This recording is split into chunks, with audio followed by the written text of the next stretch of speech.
आज सब महाविद्यालयों के विद्यार्थियों को यहाँ बैठा देखकर एक साथ मुझे अत्यंत प्रसन्नता हो रही है।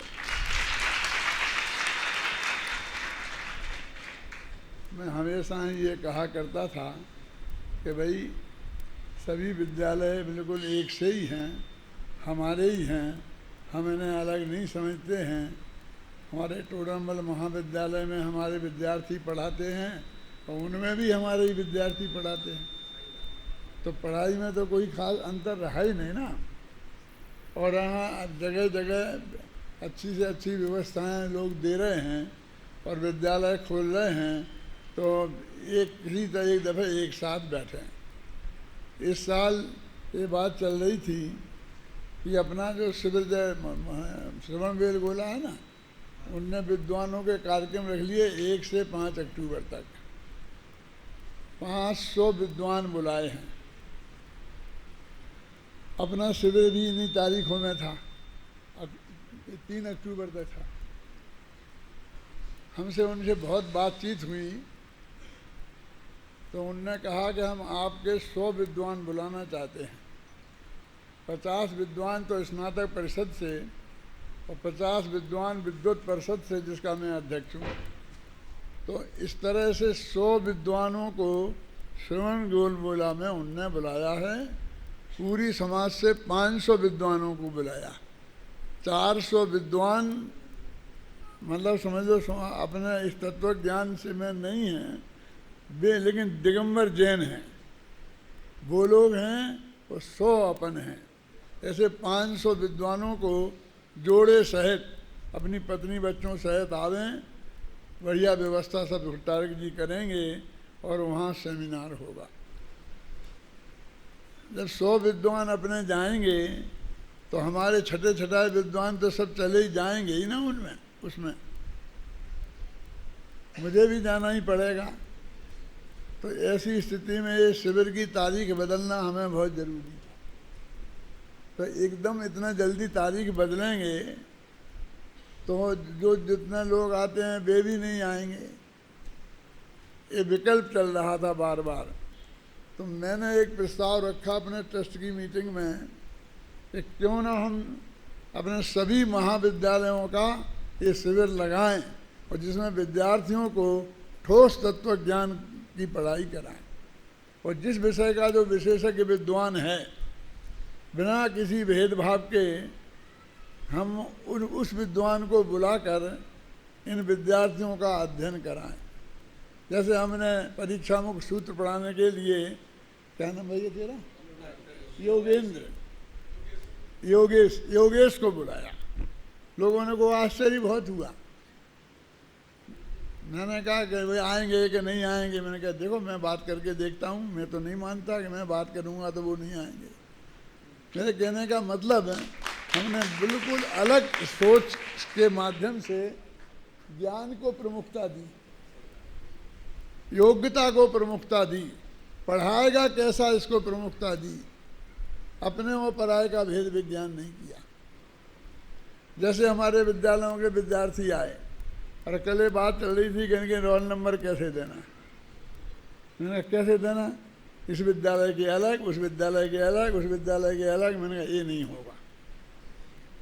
सब विद्यार्थियों जैसे अपन क्या करो, मिलाते हैं सब चीज़ें, एक साथ मिला दो और फिर अल्फ़ाबेटिकल सबको नंबर दो, जिसका जहाँ नंबर आ जाए। कौन से विद्यालय से कोई लेना देना नहीं है। यदि हमारे वो विद्यार्थी हर क्लास में करीब 100 विद्यार्थी हो गए सब मिला मिलू करके, और ज़्यादा भी हुए हैं, किसी में 150 से भी ज़्यादा हुए हैं, तो उनको हमने 1 2 3 तो उनका अल्फ़ाबेटिकल नाम दिया है। अब कोटा विद्यालय का एक का 2 नंबर आएगा, एक का 25 आएगा, एक का 101 भी आ सकता है, और वे उसके हिसाब से बैठेंगे। अब अपने विद्यालय के विद्यार्थी के साथ नहीं बैठ सकेंगे, उन्हें उसके साथ बैठना होगा। मतलब किसी तरीके से किसी भी तरह का कोई भेदभाव न रहे और कोई ये जान ही नहीं पाए कौन किस विद्यालय का है। सब लोग तो ये कहते हैं कि मैं इतनों को पहचानता हूँ, मैं इनके नाम सहित जानता हूँ, और मैं इसके लिए प्रसिद्ध हूँ कि मैं किसी का नाम नहीं जानता, मैं किसी का गांव नहीं जानता, मैं किसी की जाति नहीं जानता, और बिना इसके सब मेरे हैं। क्या मतलब इसके जाने बिना 5 साल पड़ जाता है प्रेमचंद जी, लेकिन मैं उसका नाम नहीं जानता। नाम की क्या जरूरत है? जाति की क्या जरूरत है? हम इस गुरुदेव के इस इतने गहरे तत्व ज्ञान को लेके बैठे, और फिर ये जाति माति की बातें हम सोचें, ये बहुत हल्की बातें हैं। पूज्य गुरुदेव श्री ने क्या कर दिया? सारे विश्व को मिला दिया ना। हम जब सब लोग सोनगढ़ जाते थे तो एक गुजराती बैठा है, एक हिंदी वाला बैठा है, एक मराठी बैठा है, एक कन्नड़ बैठा है, ऐसे ऐसे ही बैठे रहते थे ना। और जहाँ ठहरते थे वहाँ भी ऐसा ही था। वो भाषा का जो भेदभाव था, जातिगत जो भेदभाव था, उसको पूज्य गुरुदेव श्री ने कभी महत्व नहीं दिया। मुझे नहीं पता कि पूज्य गुरुदेव श्री मेरी जाति जानते होंगे, और उनने मुझे जाति की वजह से, प्रांत की वजह से कोई मतलब स्थान दिया हो और नहीं तो नहीं दिया हो, ऐसा नहीं। तो ये भी हमारे यहाँ, हमारे इस काम में होना चाहिए। हमने तो यहाँ तक सोचा था कि जो हमारे और बाकी के जो लोग आएंगे तो उनको हम दर्शक गैलरी में बैठा लेंगे। अभी कैसी व्यवस्था हुई आपको मालूम पड़ जाएगी। हमारे जो विद्यार्थी हैं वो अलग बैठेंगे और जो दर्शक हैं वो अलग बैठेंगे।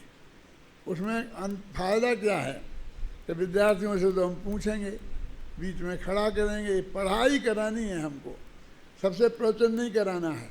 इन सब विद्वानों को मैंने निवेदन किया है कि आपको क्लास लेनी है, प्रवचन नहीं करना है।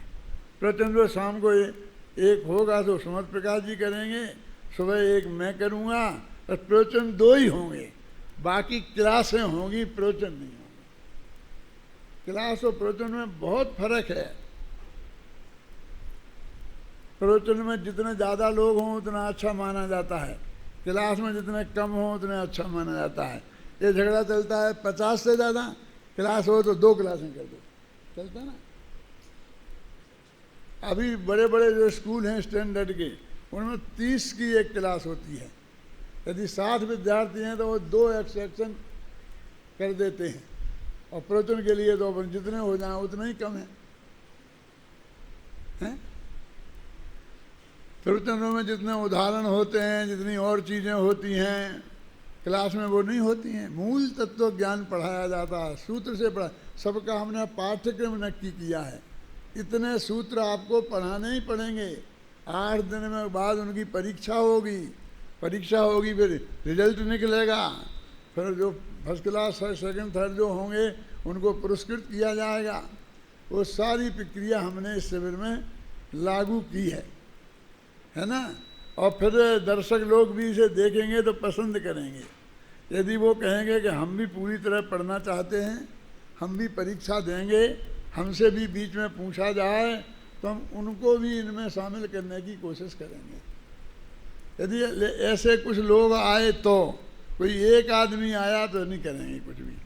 10, 20, 25 आदमी ऐसे हुए कि जो ये कहें कि हमें भी इसमें पूरी तरह शामिल करो, तो हम करेंगे पूरा। मैंने कहा मैं पूरा देखूंगा, कहाँ क्या क्या हो रहा है, कैसे हो रहा है, आप समझे ना। और भाग्य से 2 दिन पहले मेरी तबीयत खराब हो गई, हिलना डुलना बंद हो गया। मैं कहा अब क्या होगा, लेकिन आज मैं यहाँ बैठा हूँ, आपके पास हूँ, प्रवचन कर सकता हूँ, और मुझे भरोसा है कि मैं बराबर, मैंने भी विषय ऐसा चुना जो क्लास का है, दृष्टि का विषय। सुमित प्रकाश जी को ऐसा सब्जेक्ट दिया द्रव्य गुण पर्याय, जो हमारे कोर्स की चीज़ है। क्या आप भी उनको भी निवेदन किया इस तरह पढ़ाएं कि जो उसके विशेषज्ञ विद्वान बने। यानी ये जो ऐसा लगता था कि हमारी पढ़ाई के बीच में एक विघन आ गया, कॉलेज वाले कहते थे, हाँ शांति जी कहते थे दादा तुम ऐसे शिविर करते रहोगे तो हम पढ़ाएंगे कब, हमारा कोर्स पूरा कब करेंगे? फिर हमसे कहते हो कि कोर्स पूरा नहीं हुआ। यहाँ शिविरों में जाएंगे, पंच कल्याणकों में जाएंगे, सब जगह जाएंगे, फिर कोर्स पूरा कैसे होगा? हैं? तो हमने कहा भाई कोर्स का ही पढ़ाएंगे, जो कोर्स का भी है और वो इसका भी ध्यान रखा गया है कि हमारे मुमुक्षु भाइयों के लिए भी उपयोगी हो और उनकी भी समझ में वो आए। ऐसा थोड़ी है जब आपके बच्चे समझ सकते हैं तो आप लोग भी सब पढ़े लिखे हैं, स्वाध्याय किए हुए लोग हैं, कोई साधारण लोग थोड़ी हैं। यहाँ साधारण लोग तो आते ही नहीं हैं क्या? इसलिए हमने ऐसी बहुत चीज़ें करने की कोशिश की है। ये पहला प्रयोग है, हमें कितनी सफलता मिलती है और इसमें हमें और क्या सुधार की अपेक्षा है, हम इसे देखेंगे और ऐसा होगा तो और शिविरों को भी इसी रूप में कन्वर्ट करेंगे। आपको जानकर अत्यंत प्रसन्नता होगी कि कोटा से पूरे विद्यार्थी जितने वहाँ विद्यालय में हैं और अध्यापक सब यहाँ आ गए हैं। बांसवाड़ा से पूरे विद्यार्थी और अध्यापक यहाँ आ गए हैं। थोड़ा हमको दिक्कत थी बांसवाड़ा में, लेकिन हमने महिपाल जी को समझाया कि और सब झगड़े समाज में रहने दो और हमारी पढ़ाई का काम हमारे लिए अलग रहने दो, इसमें कोई अंतर नहीं डालो। और हमारे जो प्रवीण जी हैं इस मामले में बहुत होशियार हैं, उन्हें समझाकर उन्हें कॉन्फिडेंस में ले लिया, उन्हें समझा दिया कि भाई दादा ठीक कह रहे हैं और हम ऐसी कोई बात करते ही नहीं हैं, हम तो पढ़ाई कोर्स की पढ़ाई है और हम खुद जा रहे हैं पढ़ाने, वे भी पढ़ाएंगे, वे भी अपने विषय के बहुत बड़े स्पेशलिस्ट विद्वान हैं, मास्टर हैं। तो मेरे कहने का मतलब है कि ऐसे अनेक प्रयोग हमने इस शिविर में किए हैं। देखो कितना हॉल पूरा बैठा है ना, हमारी हाजिरी होगी रोजीना शिविर में, हर क्लास में हाजिरी होगी और उसके हिसाब से सारे रोज़ाना एक हर क्लास पूरी भरी मिलेगी, एक हॉल पूरा भरा मिलेगा, मतलब वो उपस्थिति ये हो जाएगी। जब गोदका जी ने जो हॉल बना दिया था और बहुत चर्चा जयपुर में चलती थी कि इतना बड़ा हॉल बना दिया, क्या होगा इसका, क्या होगा इसका, क्या होगा इसका, जिसके दिमाग में जो आता था वो सोचता था। एक उनके दोस्त टेलर मास्टर थे गोदका जी के, तो वो बोले कि इसमें 100 मशीनें रखवा दो और 100 महिलाएं, विधवा महिलाएं उन्हें बैठा दो और वे चलाएं। मैं सही बोल रहा हूँ, सीधा प्रस्ताव आएगा, नाम भी बता सकता हूँ। और तो और एक आदमी आए बोले इस हॉल में तो 200 बीड़ी के पत्तों के बोरे बन सकते हैं, उसमें भर दो पूरा। जिसके दिमाग में आता था वो ऐसी बातें सोचता था कि ये करो ये करो ये करो। तो मैंने कहा था गोदका जी से आप चिंता मत करो, थोड़ा समय मुझे दो, मैं इस हॉल को मुमुक्षुओं से, पढ़ने वाले विद्यार्थियों से भर दूंगा, खाली नहीं रहेगा, ये भरा ही रहेगा। यहाँ जनवाणी गूंजेगी, यहाँ पर पूज्य गुरुदेव श्री की वाणी गूंजेगी। और आज हम देखते सुबह 5 बजे से रात के 10 बजे तक गुरुदेव की वाणी गूंजती है, जनवाणी गूंजती है, ज्ञान का महायज्ञ चलता है। तो मुझे बहुत बहुत प्रसन्नता है और मैं अपने विषय को कल से शुरू करूँगा।